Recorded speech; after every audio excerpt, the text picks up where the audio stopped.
সময় তখন অনেক ধুম হয় বলো, দোলের সময় তখন অনেক চারটে ছেলে আছে সমান সমান। চলো বন্ধুরা, আমার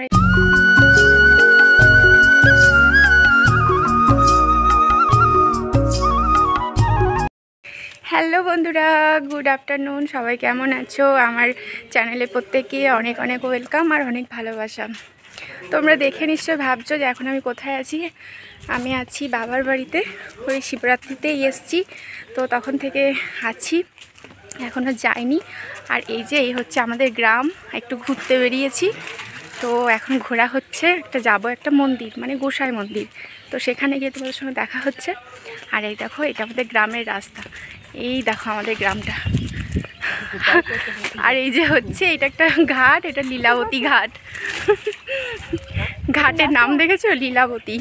তো এই হচ্ছে আমাদের গ্রাম। আমাদের গ্রামটা অনেক বড়, অন্য কোনো ভিডিওতে তোমাদেরকে অবশ্যই দেখাবো।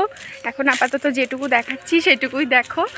তো চলো একদম ডাইরেক্ট গোসাই মন্দিরে গিয়ে দেখা হচ্ছে তোমাদের সাথে। আর এই হচ্ছে এটা আমাদের মেজমা, মানে আমার মেজো জেঠুমা।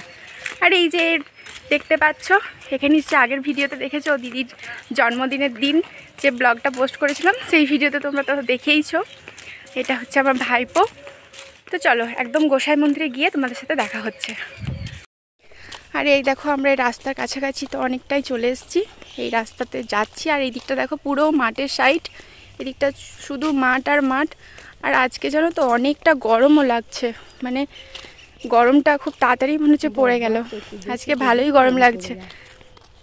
তো চলো যাওয়া যাক সামনে। দেখো বন্ধুরা, আমরা মহাপ্রভু মন্দিরের একদম কাছেই চলে এসেছি। আর এই যে এটাই হচ্ছে মহাপ্রভু মন্দিরের বাইরেটা। এখানে দেখো অনেক গাছ আছে, প্রচুর গাছ লাগিয়েছে, কিন্তু রোদের জন্য এখন সব ফুল ফোটেনি। কিছু কিছু ফুল ফুটেছে আর কিছু কিছু ফুল তো শুকিয়ে গেছে গাছ। আর এই দিকটা দেখো সব চারা করেছে, এদিকটা অনেক চারা গাছ রয়েছে, ছোট্ট ছোট্ট একদম প্রচুর প্রচুর এখানে গাছ রয়েছে। আর এখানে তো তোমার মানে কি বলবো, আজকে আমরা এমন দিনে চলে আসলাম। আর কত কুল রোদে দিয়েছে দেখো, পুরো পেকে গেছে একদম শুকিয়ে। এবার কুলগুলো শুকিয়ে তারপর আচার বানাবে। আচ্ছা, তোমাদেরকে বলি যে এখানে যে যারা মহাপ্রভুরা থাকে, সেই মহাপ্রভুরা এখন কিন্তু বাইরে একটু ভ্রমণে গেছে, মোটামুটি 9-10 দিন পর আসবে। আর এই যে বাঁদিকে দেখতে পেলে, ইনি হচ্ছেন গোসাই বাবা, যিনি এখানে এই মন্দির যে নির্মাণ করেছেন তার মা। আর এই দেখো এখানে একদম পুরো মন্দিরটা তোমাদেরকে দেখাচ্ছি, ভেতরটা। এখানে খুব সুন্দর একটা রুমের মধ্যেই কিন্তু এই এত এত ঠাকুর কিন্তু সাজিয়ে একদম সুন্দর করে রেখেছে। আর প্রত্যেক দিন কিন্তু এই মহাপ্রভুর ভোগ হয়, বুঝেছো? সেই ভোগের জন্য কিন্তু এখানে ওই যে ওই মা বসে রয়েছে, উনি কিন্তু ভোগ রান্না করেন। আরও ঠাকুর আছে, ঠাকুররাও কিন্তু করে, উনি হাতে হাতে একটু জোগাড় করে দেয়। রাধা কৃষ্ণ যুগলমূর্তি, গোপাল, তারপর গোপীনাথ, তারপর তোমার মধুসূদন, গৌর, নিতাই, সব ঠাকুরই কিন্তু এখানে আছে। মানে তোমার আর তো কয়েকদিন পর দোল আছে, দোলের সময় প্রচুর প্রচুর ধুম হয় এখানে। আমাদেরকে নিমন্ত্রণ করা হলো, ওই ওই মা যে বসে রয়েছে উনি আমাদেরকে বললেন যে দোলের সময় যেন অবশ্যই এখানে আসবে। হ্যাঁ, দেখা যাক, যদি যেতে পারি তো খুব ভালো হয়। আর আমার বাবার বাড়ির একদম মানে কি বলবো, অনেকটা সাইডেই, মানে দেখলে তোমরা মাঠের ধারে ধারেই মন্দিরটা। আর এখানটা আমি তো এই প্রথম ফার্স্ট টাইম এলাম, এতবার আমি আসি কিন্তু আমার আসা হয় না, জানো তো। অনেক বছর, বেশ কয়েক বছর কিন্তু এই মন্দিরটি, এখানে যে গোসাই বাবা আছে, ওই গোসাই বাবা কিন্তু এই মন্দিরটি এখানে স্থাপন করেছেন। আর উনি কিন্তু এর আগে অন্য একটা জায়গায় ছিল, তারপর কিন্তু আমার বাবার বাড়ির যে গ্রামটা, আমার ওখানে গ্রামটাই কিন্তু উনি পছন্দ হয়েছে এবং ওখানেই কিন্তু এই মন্দির তোমার স্থাপন করেছে। এবার এখানে যে মহাপ্রভুরা থাকে, ওনারা কিন্তু মানে বললাম তোমাদেরকে 9-10 দিনের জন্য ওনারা কিন্তু বাইরে একটু ভ্রমণে গেছে। তারপর ওনারা যখন আসবেন তখন কিন্তু আবার এখানটা আরও জমজমাট হয়ে থাকবে। যাই হোক, সেই সময়টা যদি পরে তোমাদেরকে পারি ভিডিও করে দেখাবো আমি অবশ্যই।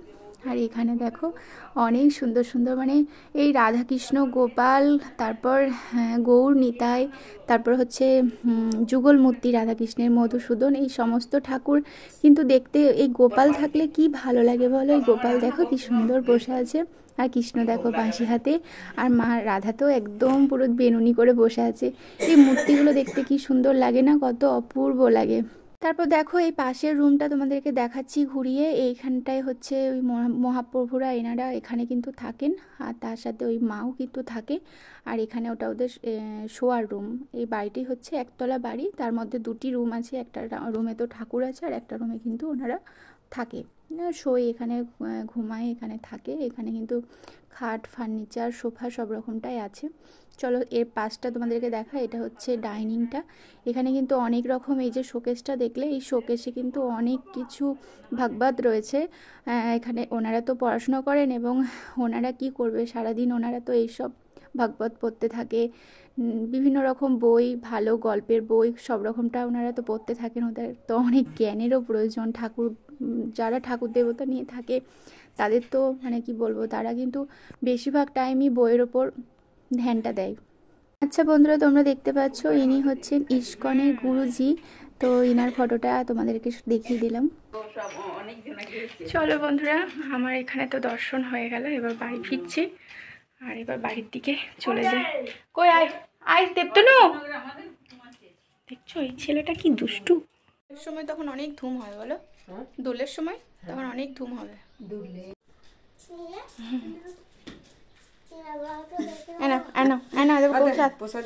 চলো না বেশ, চলো চলো এবার বাড়ির দিকে রওনা দিই।